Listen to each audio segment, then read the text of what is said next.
are listening to the Slash and Cast Podcast Network. Enter Richard Kuklinski, 6'4" and 275 pounds. With an intense stare peering at you through rose-colored glasses, he spoke in short, clipped sentences. Kuklinski was a hitman for hire, loaned out to several different Mafia families, convicted of several different murders, and claiming to have committed hundreds more. Kuklinski was a brutal enforcer, known for torturing, dismembering, and in his later years, of freezing his victims. In today's episode, we discuss his various murders leading up to those that landed him in prison, and we also discuss his timeline with the different Mafia families, in particular, the Gambinos. Welcome to another episode of the Cabinet of Dr. Mystery. I am your host, Dr. Mystery. I tried to create living zombies. Reports that have been made by credible observers of relatively incredible things. God, give me strength. All I gotta do is relax and they'll take me to their death. Last chance to evacuate Earth before it is recycled. This is a wicked, wicked world. We are all evil in some form or another. Welcome back, everyone. So sorry it's been so long between episodes. I hope you're all excited for another deep dive into the life of Richard Kuklinski. I don't know about everyone else here, but I'm really excited to be back. I'm really excited. Not that we took a break or anything. I've just been really busy with work and life stuff and, just trying to be a human being in these trying COVID times. So, sometimes a fella's just gotta be a fella, I know in the last episode, I went on a bit of a tangent about cannabis. I won't go on such a long 10-minute tangent about cannabis and different cannabis products, but I will say that I have tried something that's a lot of fun. Root beer float. I think it's from Bold. It's a strain from Bold, and it is fantastic. It's so good. It's definitely an indica. It hits you after a bit, but man, is it ever delicious. There's some really cool strains. Dark Cherry Punch is a really fun one. So I'm not a huge fan of Hexo. I probably shouldn't say that on air, but Hexo has some really, really good products. They have some really cool products that they have out. I really enjoy different things from Hexo, but one thing I don't really like are the Hexo carts. I find that the Hexo carts they're just not that good. It's kind of sad to say, but I just don't really find them that good. I don't think that their carts are really that good. They have lots of other products that are cool, but the Hexo carts aren't really my favorite. That being said, they have this new product, Hexo Flavor. Oh my goodness. So I think that is probably enough cannabis conversation for one episode. I'm sure that I'm going to be drinking some cannabis drinks and consuming some cannabis while we go through this episode, but I don't need to go into as much detail as I did in the last episode. When we are talking about Richard Kuklinski, we have to think about his upbringing. We have to think about his childhood. And, that's what we really dived into in the last episode. I gave you a little tidbit about his time with some Mafia families just because I wanted to keep you enticed and intrigued for this episode. But, if we look at his family, we look at his mother. His father was really brutally violent as well. But his mother was very abusive. And I just wanted to bring something up about the last episode. So I had titled the last episode, the title was Jekyll and Hyde. So the title Jekyll and Hyde is kind of a reference to Richard. Probably in the next episode, we'll discuss his wife and how his wife said that he had, she saw him as two different people, the good Richie and the bad Richie. The good Richie would treat her very well and wouldn't hurt her, and the bad Richie is who came out and assaulted her. And so, Richard had this Jekyll and Hyde kind of thing going on with himself. But another thing was that his mother had this Jekyll and Hyde thing as well, right? She, and that's kind of what I was referencing more so than Richard was his mother, excuse me, that's staying in. Little Freudian slip there. But she had a good way of, his mother had a good way of putting on this facade of, like the perfect religious woman. But, she would change into this vicious, destructive, and abusive person in the privacy of their home. So I just wanted to say that there were a couple of reasons why I chose Jekyll and Hyde. It wasn't just specifically Richard. It was also, the way that his mother would act. So something else that we didn't really discuss in the last episode is this theory of the McDonald triad. So the McDonald triad is basically this idea that there are three things that determine whether or not a child will grow up to be a serial killer or a sociopath. And those three things would be that setting fires and assaulting or killing animals, as well as bedwetting or wetting the bed. Now, one of the reasons we haven't really discussed the McDonald triad in any of our other episodes is that, I'm trying to think. I don't really think that it's come up at all in previous episodes, but the reason that we haven't brought it up has been that this idea of the bedwetting and the fire setting and the abuse of animals, that it's been discredited in recent years, and it really hasn't been used frequently. So a lot of psychologists and therapists, they believe that the McDonald triad is really just outdated. It's not necessarily entirely accurate, but this theory of the McDonald triad, that if someone exhibits these three distinct behaviors, that it may be, it's long been held that these three things assert that someone is a serial killer or a sociopath, or they will grow up to be such an individual. And, a lot of the reason that it's been debunked is because there's more of this assertion that this is just antisocial personality disorder that people are exhibiting when they have these three things, where, it's not necessarily an indicator that this person or this child or this teenager will grow up to become a serial murderer. But we do see that a lot of serial murderers exhibit these behaviors. So it's been debunked, but it's still widely used. It's I don't know if that really makes sense. I'm trying to figure out a good way to explain this. I feel like that's the best way to explain it, is just because someone exhibits these behaviors doesn't mean they're going to grow up to become a sociopath or a murderer. But a lot of people that are murderers and sociopaths, and they do exhibit some of these behaviors. In an A&E interview, forensic psychologist Judy Ho stated, "Cruelty to animals, especially at a very young age, like a 5 or 6-year-old knowing how to decapitate a cat, often shows that there's something beyond environmental for these children. There's something biological, perhaps, like a missing sensitivity chip." So, I think personally that the reason that the McDonald triad is still in use today is this obsession with being able to predict and maybe even possibly prevent serial killers or serial murderers from becoming adults and becoming the killers that they'll become. I think it's this idea of trying to prevent criminals from becoming the criminals, trying to predict which individual children or which individual teenagers will become these criminals, these dangerous, violent offenders, these sexual predators, thieves.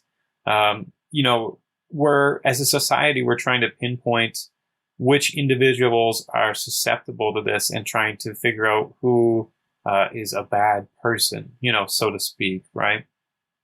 I think really, honestly, I think that a lot of individuals that do become criminals, that do have a criminal history or a criminal past, I guess. Or I guess it would be a criminal future. I think, now I'm confused.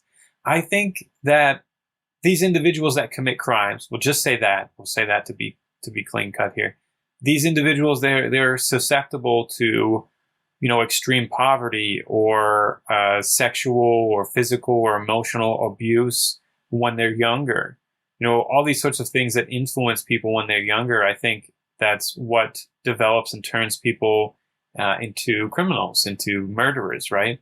And, I guess I'm kind of lumping people that steal bread into the same category of people that decapitate individuals, but, that's not my intention. I'm just saying that my theory is that, my theory is that individuals that are not the 1%, people that have a lot of obstacles in their lives, people that have lots of, like a history of abuse, sexual, physical, like I said before, I think that a lot of these people are influenced by the way that they are raised. And I think that shows with Richard especially, is that he is his, parents' child. So, his father would beat everyone. He beat his brother to death, and Richard watched his father beat his brother to death and pretend like nothing happened. So, and, like his mother would beat them as well, and his mother would let other people abuse them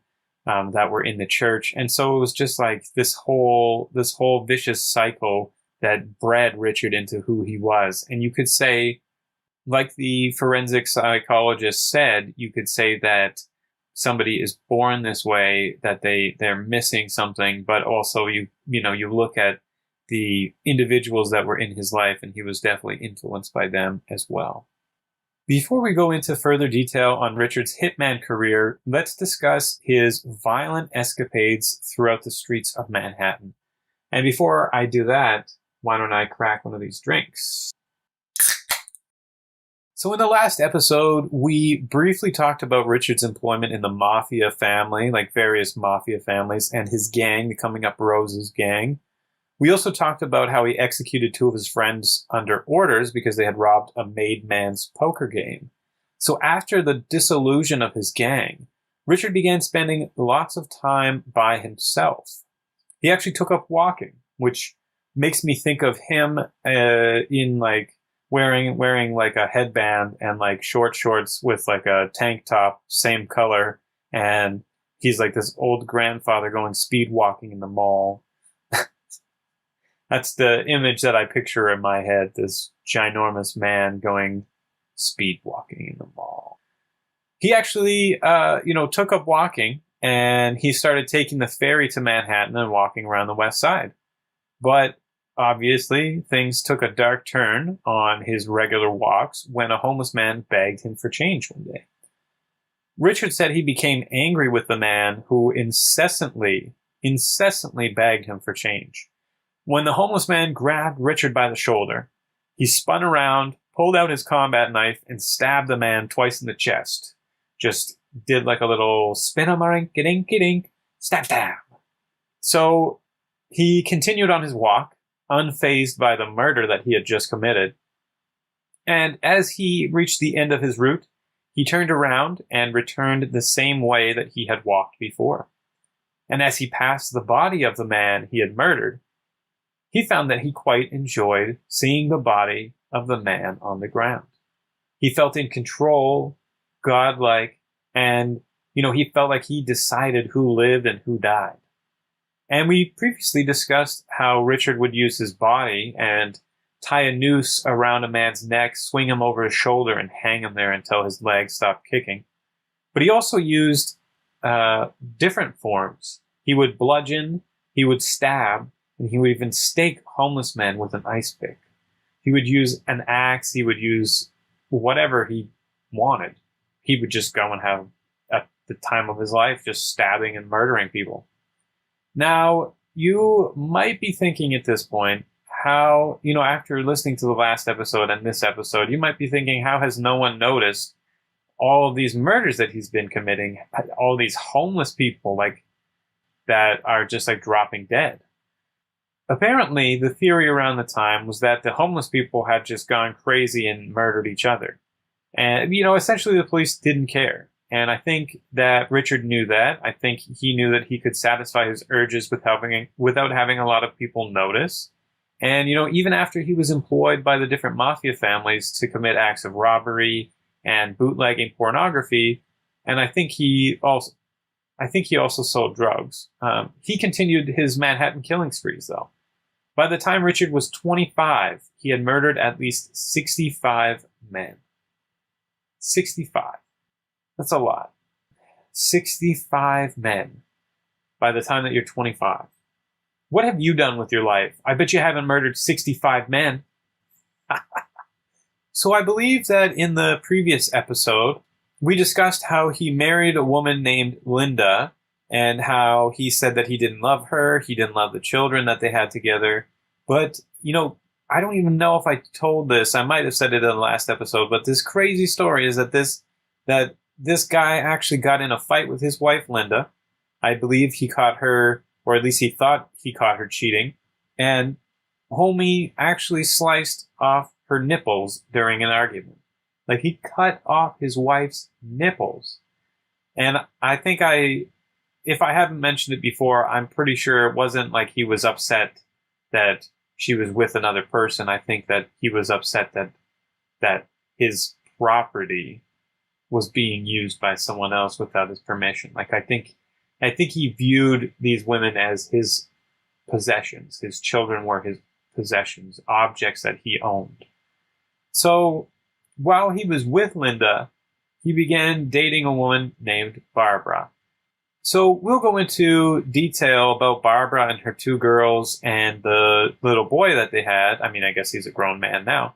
But a little further on in this story, we'll discuss, maybe next episode probably we'll get into how this family life was with with Richard's family, with his second family. But, let's talk briefly about her marriage and life with Richard. On September 8th, 1961, 26-year-old Richard Kuklinski married 18-year-old Barbara Padrisi. Padrisi? I think it's Padrisi. Padrisi? I don't know. Barbara, please forgive me. Now, to hear Barbara tell the story of this courtship, she tells it that basically Richard lost his job. How do I explain this? The general story here is that Richard worked for this guy, and Barbara was, for whatever reason, she was like an intern or she was like a secretary or something. So they were both working at this place, and they both ended up at the water cooler, so to speak. And the guy that was like the boss or the owner or whatever, he like knew Barbara, or like, he thought that she looked like his daughter or something like that. So he'd kind of come to think of her as like, like he was her father figure kind of thing. Right. So the idea is that he knew Richard and he knew Richie was like really bad news. So he told Richard, hey, I saw you talking to Barbara at the water cooler. I want you to leave her alone. Right. You're no good for her or whatever. So Richard really had no intention of dating Barbara, but because someone had told him not to, that made him want to do it, because who the fuck is this guy to tell me what to do, right? So he decides that he is going to date Barbara, which ends up him getting fired from his job because he won't leave Barbara alone. Then Barbara feels bad because he got fired over her, so she ends up going out on a date with him. Then it ends up that, oh yeah, everything's fine, he's a good guy, so they start going out even more. Now, Barbara was 18. I'm pretty sure this was probably her first relationship. So shortly after being with Richard, she noticed his violent tendencies and said that they should take a break. In response, he took out a hunting knife and stabbed her in the back, telling her, "If I can't have you, no one can." So Barbara obviously said she was going to the police, and in response, he threatened to kill her entire family and anyone she loved. I am sensing a pattern here. Barbara became pregnant and fled New Jersey and asked her mother not to tell anyone where she had gone. After giving Richard money to divorce his wife, however, her mother told him where she was hiding, claiming she didn't want her daughter to raise the child alone. So her mother knew that she was getting beaten. Her mother knew all this stuff, like all these terrible things were happening to her. And she still was like, yeah, I just don't want people to think bad things about you. I don't want people to think that you had this child out of wedlock, blah, blah, blah. I am worried about public opinion. Yo, stop giving a shit about what people fucking think of you. What do you think of yourself? At the end of the day, the person that's really going to judge you is going to be you. So do the thing that you think is right. So, after being sold out by her mother, her first daughter was born in 1964. This was followed by a second daughter in 1965 and a son in 1969. So just one thing that I should kind of just sprinkle in here, now that we know that they had 3 children, they also had 3 miscarriages. And now the miscarriages weren't due to any sort of health reasons. They weren't due to any issues that, that Barbara had health-wise. The miscarriages were because she was being beaten so bad that the babies were dying. I should have given you a trigger warning, but I am so sorry. But he would beat her so bad that the partially formed body parts of some of these infants would fall out of her. That she would, there was one time that she was beaten so bad she partially gave birth and had a miscarriage because of that. So, and Richard would just always want to have sex with her. So he would just constantly impregnate her, and then he would beat the living hell out of her, and then it would lead to a miscarriage. So it was just like a unfortunate cycle, and it was just violence that she couldn't escape. Nonetheless, they had 3 children together. Shortly before the birth of his son, he began his career as a hitman for the Gambino crime family. And now we had discussed in the last episode how he had this job that gave him access to film reels. And this side gig saw him bootlegging Disney films and eventually bootlegging pornography. Now I'm not talking about some softcore porn. I'm talking about blood play, like pee-pee play and bestiality. Richard dealt in the dirty stuff. It was some nasty material that he was copying and bootlegging. And I won't go into a discussion about Linda Lovelace, but you can Google that shit. I'm sure if you typed in Linda Lovelace and Richard Kuklinski, you would find something kind of naughty. One side hustle that Richard was really into was selling big hauls from robbing delivery trucks. So, same as he used to do as a kid, he would rob the food off of the trucks as a kid. But now, he would rob Casio watches. He would rob, that's just an example for the next 2 stories. But he would rob TVs, this kind of thing. It just fell off the back of the truck, so to speak, right? So one business exchange that dealt in the stolen haul of Casio watches, it ended badly, with Richard executing 3 men when they tried to bargain with him on the details of the deal. That's the sound of them dying. Another exchange, again over Casio watches, it saw Richard torture a man for information on a missing shipment. So he had stolen this shipment of watches, and he had parked it on someone's property, and the person had moved the truck to a different location, and Richard had to torture the fella to figure out where his stuff was. So he claimed that he used road flares to burn the man's feet and testicles, which is pretty intense. Basically, he said that he burned the skin down to the bone on the man's feet, and then he took the other road flare and burnt the man's testicles almost clean off, and then he grabbed the man's pee-pee and was about to do the same, and the man finally folded. Now, you could be asking, why? Why would he cut off at the penis? Why is that the cutoff point that he can't do anything more? Well, I heard that the penis is the strongest organ. I saw a man lift a can of paint with his. Only Simpsons fans will get that. Only Simpsons fans will laugh. If you are not a Simpsons fan, you just think I'm really fucking weird. The real reason is, in my opinion, and from what I can gather reading about this incident, that they knew that if Richard had found out that they had stolen from him, he was just going to kill them. So I think the man said, I can live without feet. I can maybe live without balls, but I can't live without my dick. So he was like, you know what? Why don't I just tell Richard, and he will put me out of my misery, and I won't feel and smell the burning flesh of my feet and my balls anymore. So now we have to talk about another unfortunate thing in Richard's life, and that would be his brother Joseph, the disgusting, gross, nasty, stupid idiot Kuklinski. Those were my nicknames that I gave him. So Richard was always getting his brother Joseph, the asshole Kuklinski, out of trouble.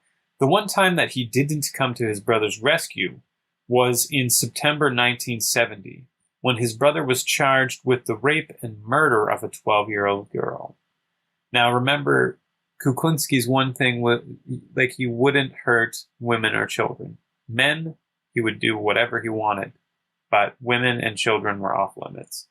So Joseph had lured the girl to the roof of a neighborhood building where he raped and strangled her to death before tossing her body over the edge, 4 stories to the ground. He confessed and was sentenced to life in prison at 20 years old, and funnily enough, Richard would end up in prison in the same prison as his brother Joseph. Now, Richard had this thing where he would always help his brother out. No matter what, he would always help his brother. His brother was really important to him, and he would always use his influence with different families and his influence in the city to get his brother out of any trouble, any circumstances that he had found himself in. But this was the one thing that Richard was not going to help him with, and rightfully so. So Richard began amping up his pornography business, eventually producing his own porno movies. And because of his new business ventures, Kuklinski ran into some money problems.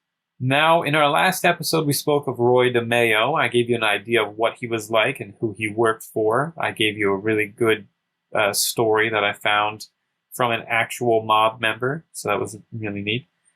But, Richard owed money to Roy DeMao. The money that he owed was to Roy DeMao. And Roy has a crew, and his crew showed up one day to collect. And Richard, being a bit of a wise ass, it ended up with DeMao clipping him in the face with the butt of a shotgun and pistol whipping him on the back of the head.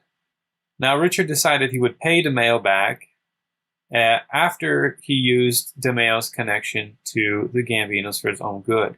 And now, when I'm saying that he would pay DeMao back, I don't mean that he's going to give DeMao the money. Sure, he'll give DeMao the money, but he's going to pay him back for assaulting and embarrassing him. Remember, Richard is just a big, fat elephant. He doesn't forget.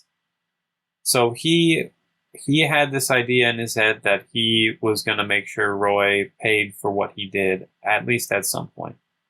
But for now, DeMao was impressed by Richard's calm demeanor, and Richard was recruited into the gang. The gang consisted of Joseph and Patrick Testa, Anthony Center, Richard and Freddie Denome, Henry Borelli, and Joseph Dracula Guglielmo.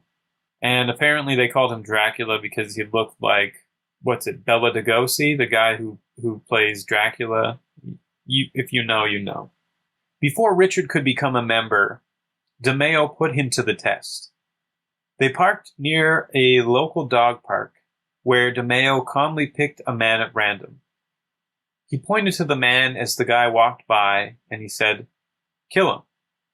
So Richard grabbed the gun DeMao handed him, walked over to the man, and shot him in the head. So once again, we see that, this side film, it connected him again to the Mafia. And this time he went to work for Roy's crew, who were connected to the Gambino family. Now, like I'm sure I'll mention this again in the future, but Richard worked for several different families. He didn't just work for the Gambinos. He didn't just work for the family that Meatball was a part of. He worked for several different families because he wasn't Italian. He could never actually be a made member, but he could do some work for them. So it's said that the crew of 7, the DeMao's crew of 7, that they likely murdered more than 100 people, killing and dismembering them in the back apartment of DeMao's bar, the Gemini Lounge.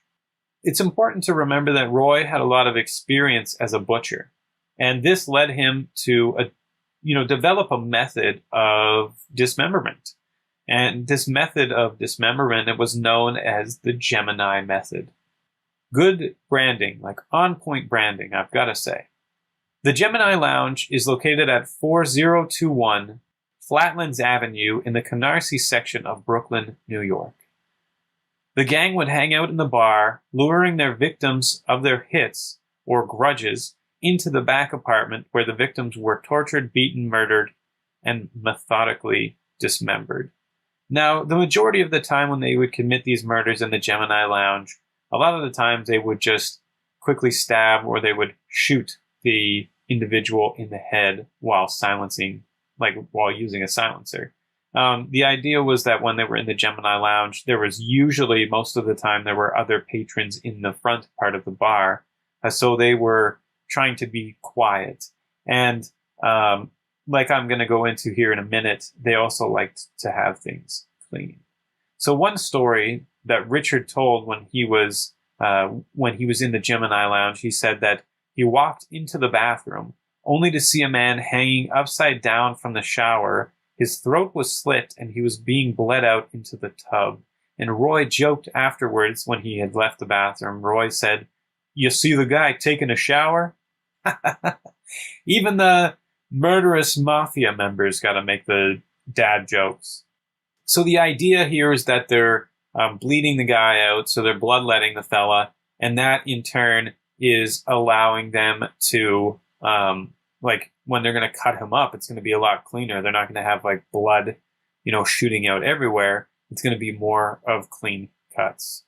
One thing that I think is really funny, though, the building must have exorcised its demons over the years. The property eventually became the Flatlands Church of God, and it's now the Purpose Life Church. So that's really funny that this scene of brutal, bloody dismemberment and murder is now a church. So like I said before, Richard did hits for the, for the Gambinos mainly, but he did wet work for all 7 East Coast crime families. The Pontes, the DeCavalcantes, the Lucchese's, the Gambinos, the Colombos, the Genoveses, and the Bonanos. And, I want to make jokes about their names. I think that these are perfect. These are just ripe for the picking to make jokes about, but I'm also kind of scared. I know I'm a nobody. I'm just some lonely dude reading into a microphone after smoking too much weed. But, I'm also kind of scared.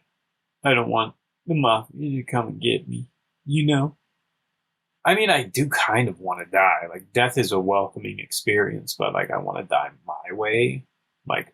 Driving really quickly over a cliff. Screaming Adrian. No, I don't know. So, one Christmas Eve, 1971, in New York City, Kuklinski was troubled by a bad debt.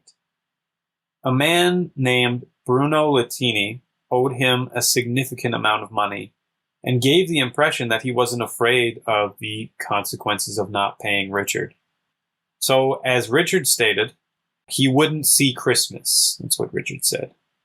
Bruno owned a local bar nearby, and he was found shot in the head 3 times. And police ruled out robbery because his jewelry and a small amount of cash were still on his person when he was found. And I think that that Richard had brought this up in one of his interviews about how the man owed him money. So he went to go meet him, and when the guy refused or acted like he was going to refuse to pay, then Richard decided he was going to kill him, and he killed him, shot him. And then he leaned over and he noticed the guy had more than enough money to pay Richard the money that he owed him. But Richard took the amount that he was owed and left the scene of the crime and left all the jewelry and a bunch of the money. And so I think that's why the police assumed it wasn't a robbery or it wasn't over money, because normally most people would take all of the money or all of the, the money and the jewelry, and Richard just wanted what he was owed. And I believe he was found shot in the head 3 times. Another quote from one of Richard's interviews. He said there was a man that was begging and pleading for his life. And the man that he was about to kill was saying, please God, don't let this guy kill me. Please don't let this guy kill me. And Richard said, listen, I'll give you a half hour. You can talk to God. And if God comes down here and changes the circumstances, then you'll get more time. You'll be able to live. I'll let you go. And while he was in this interview telling this story, Richard looked at the camera and he said, quote, I gave him the 30 minutes. God didn't come down. God didn't change the circumstances. Damn, that's cold. So he just fucking with this guy. Richard did say, however, that he regretted teasing the guy like that. But, he still did it. That man still died. And the last thing that went through his mind was, God, why did you leave me? Right? Kuklinski spoke about how one time he beat a guy so badly that his clothes were covered in blood and his shoes were full of the man's blood. He joked that he was so covered in blood that he had to ditch all of his clothes, drive home butt naked with just a sheet wrapped around him. And he made it out like a funny story, like he had gone to the bar and spilled his beer all over his clothes and stripped down and was just wearing a sheet walking home after drinking too much. Like it was like a funny story. Haha, I drank too much in college and this happened. Haha, right? One other thing that Richard has said is if he's going to kill someone, he wants at least 5 figures. And the actual quote at the end here is the higher half of the 5 figures. The higher half of the 5 figures. I thought that was pretty memorable.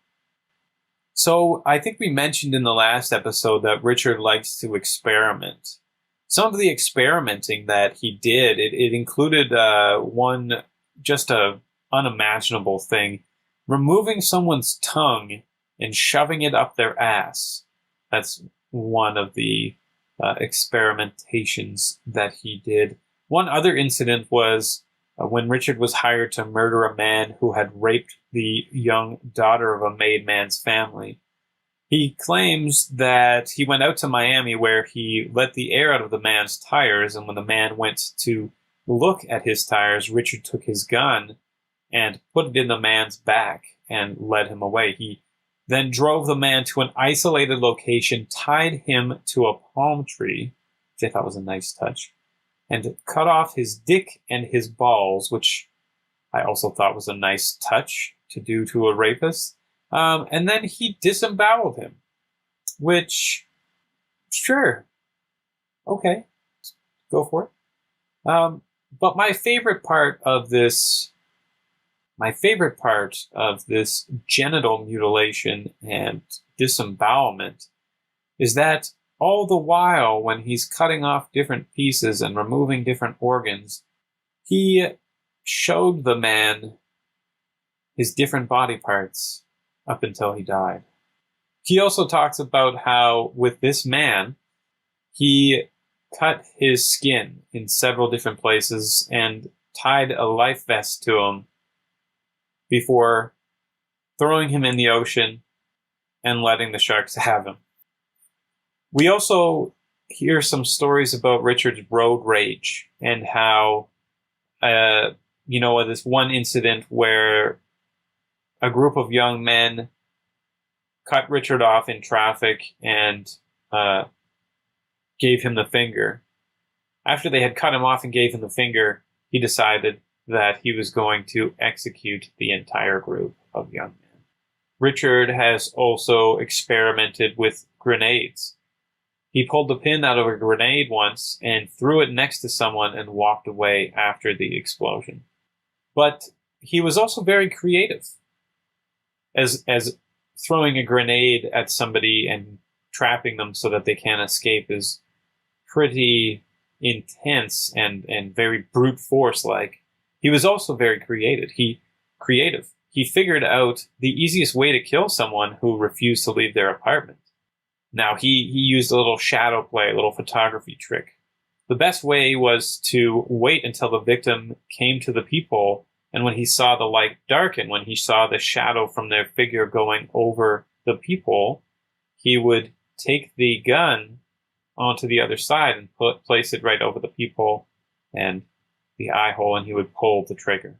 So throughout the story of Richard Kuklinski, we see that he is torturing people. We see that he is very sadistic. He has this idea in his mind that, like, he just has this urge, right? He's not killing because he's getting off on it. He's not killing because not because of sexual gratification. He's not killing because of some secret impulse, some secret urges. He's just killing because he likes having control.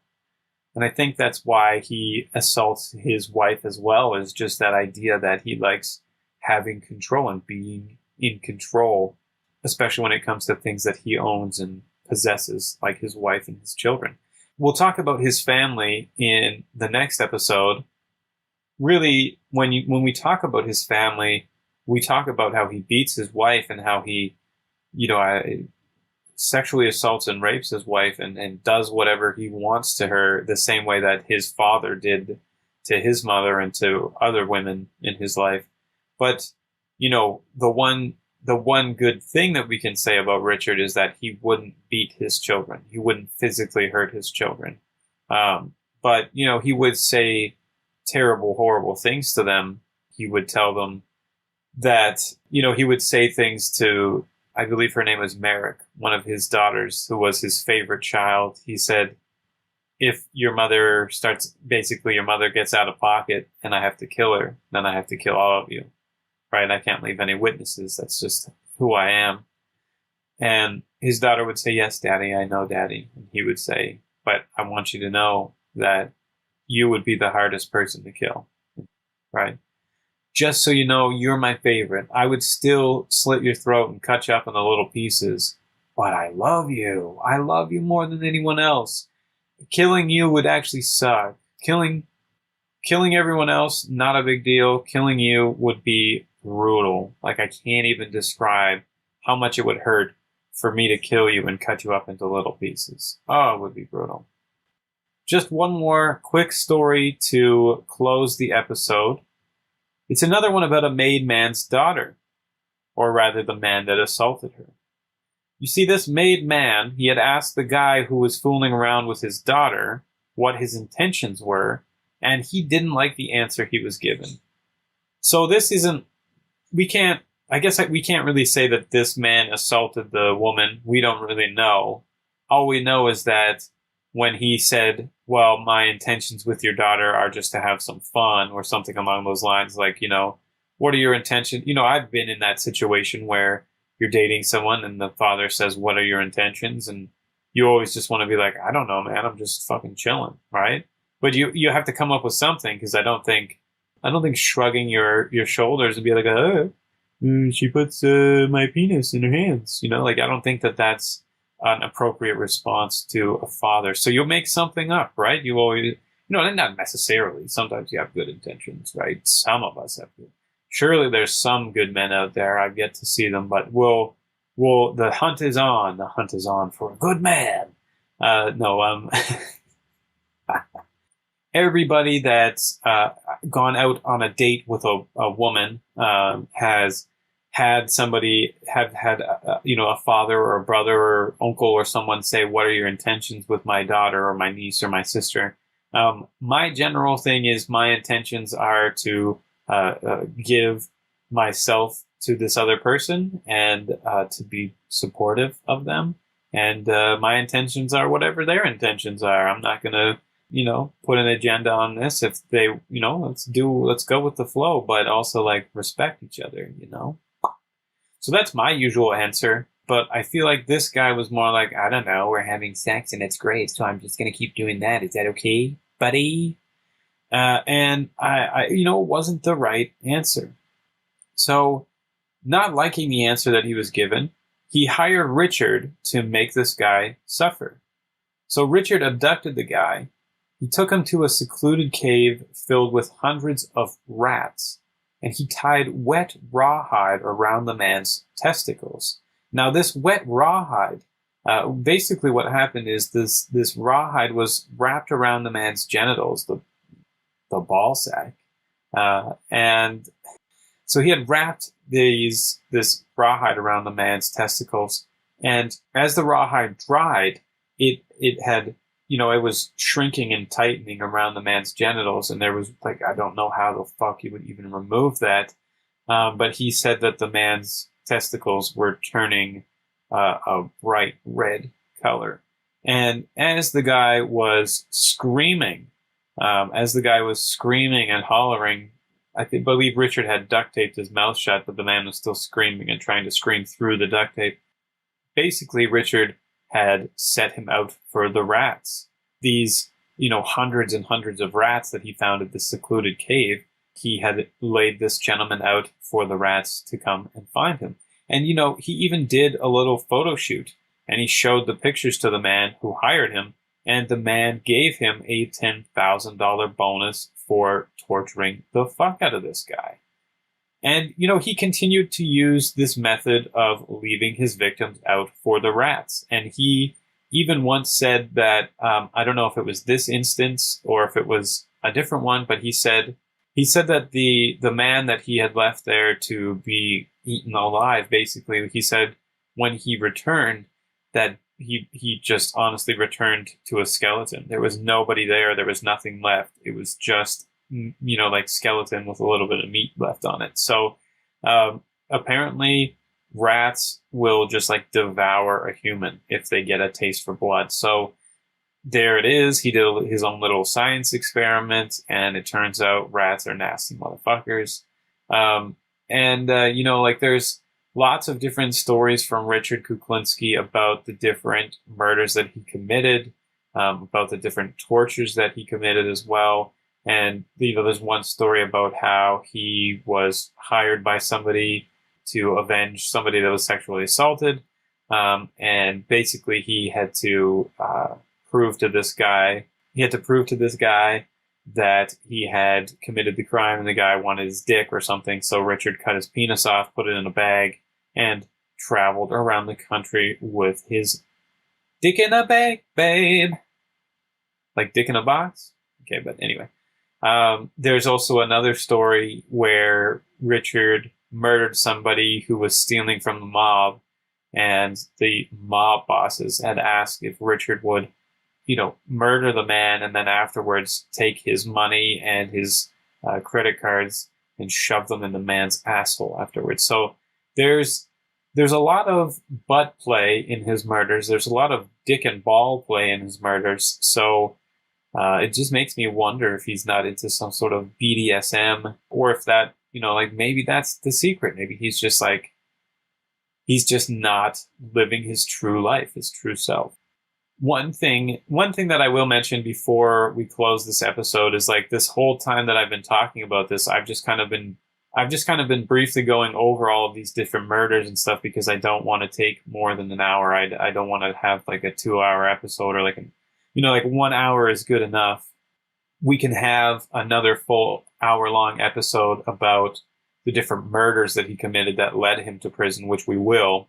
And we'll also have like a discussion about his family. But the idea here is like the whole time that he's committing these murders, he is like wearing like a yellow suit. Like he just looks like fucking Big Bird. I think I already mentioned that in the last episode, but like he's just wearing like a yellow suit, or like flashy suits, flashy outfits, and he's wearing those rose-colored glasses, and he's just walking around at night, just bludgeoning, stabbing, murdering homeless people. And then he goes to work, and now he's dismembering people for, gangs that are connected to mafia families. So it's just like, just his whole life from childhood has just been violence and brutality. And he just continues that. And I think that if his life was a little bit different, I think that he wouldn't be the same person that he was. But, there's not much that we can do about it. And he could have even had that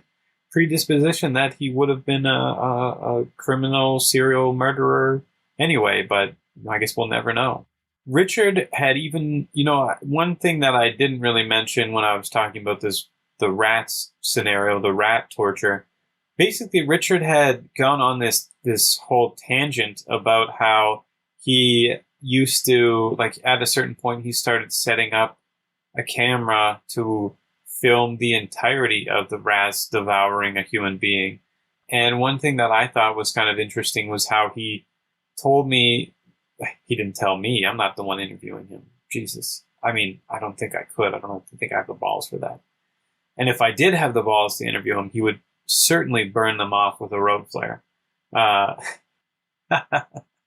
But the idea here is, like, he was talking in this interview about how he had this deep urge, like these weird feelings that he couldn't explain. Like, he said that it was gross and sadistic and twisted and disgusting watching these rats devour a human, but he also was compelled to continue watching. And he didn't understand why he was compelled to continue watching, and that made him want to watch even more to figure out why he was so compelled, why he had these feelings that he couldn't deny when someone else was getting eaten alive. Really weird, really weird. So that's just a little bit about Richard Kuklinski and his, like, these are kind of, I would say, no-name murders. These are murders that would put him in the category of like a serial killer. Most of these were he would just kill somebody because they just looked at him weird, right? He would kill if he was like at a gay bar doing a hit, or if he was at a gay bar for whatever reason. Sometimes he would just go to gay bars. He was actually like, sometimes he would go to a gay bar and he would just kind of look for someone to kill. And if somebody was like too friendly with him and somebody like would like not let him go and like was really hitting on him very aggressively, then he would murder them just because they were being aggressive. But I don't know if I mentioned this in the last episode, but he was very adamant that people know that he has nothing against gay people, that he has nothing against queer folk. He considers himself an activist. No, I don't know. But he was very adamant in these interviews whenever he would talk about how he would hunt at gay clubs, that he had nothing against gay people. He just didn't like people that were aggressively hitting on him. So that's why he would kill them. But, he literally would just be out walking around or going to a bar or going to a club, and he would just look for somebody that would piss him off or insult him or insult him or embarrass him in front of others. And he would be like, okay, you're going to die, right? But he was really just looking for someone to kill. But, we've just kind of gone over his first killings and his upbringing. And then now we've talked briefly about his family life. And we've talked about how, he's kind of graduated from committing smaller crimes and smaller murders with the Coming Up Roses gang. And now he's officially joining into Roy DeMao's crew. But we're still seeing that he's going out and committing these, what you would more so categorize as serial killings, these serial murders, where he's basically just, killing people at random, or he's, like killing multiple people on a regular basis. Whereas it's, in the next episode, we'll get into these more business decisions, these more business killings, right? We kind of see that with the Casio watches, with him dealing with those. But, we'll see it more in the next episode where these murders are actual targets, actual hits that are more serious in nature, that lead him down a path of eventual imprisonment. In the next episode, we'll discuss these several murders that lead to an intense undercover investigation, and like I said, lead to him being imprisoned. But we'll also discuss his connection to Robert Prong, aka Mr. Softy. Now, Mr. Softy is key to Richard's eventual evolution to cyanide poisoning. And in the next episode, we will dive into his love of cyanide poisoning even further. I just want to say thank you again for all your patience. I know that the episodes haven't been coming out as regularly scheduled as they should be. I want to just apologize. It's just been really difficult with me, all the things I got going on in my life, and all the new job and all the new stuff that I have that's ongoing. So I really appreciate your patience. It takes a lot of effort and energy and time for me to sit down and come up with these episodes and do all the research. So I really appreciate your patience. So yeah, thanks again for joining us. We're going to be following this up with another episode about Richard Kuklinski, just to tie everything together and put a nice little bow on this murderpedia that we have here. This episode is produced by Death Hotel Creative, hosted by myself, Dr. Mystery.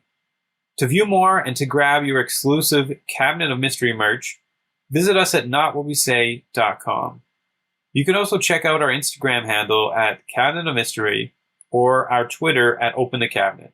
Please leave us a review if you enjoyed this show and let us know what topics you'd like to hear in the future. You can let us know either on the socials or at cabinetofmystery@gmail.com. If you'd like to leave us a voicemail message and appear in an upcoming episode, leave us a voicemail at anchor.fm/Cabinet of Mystery. For sources on this episode, please see the episode description. Thank you for listening, and please subscribe or follow for more episodes.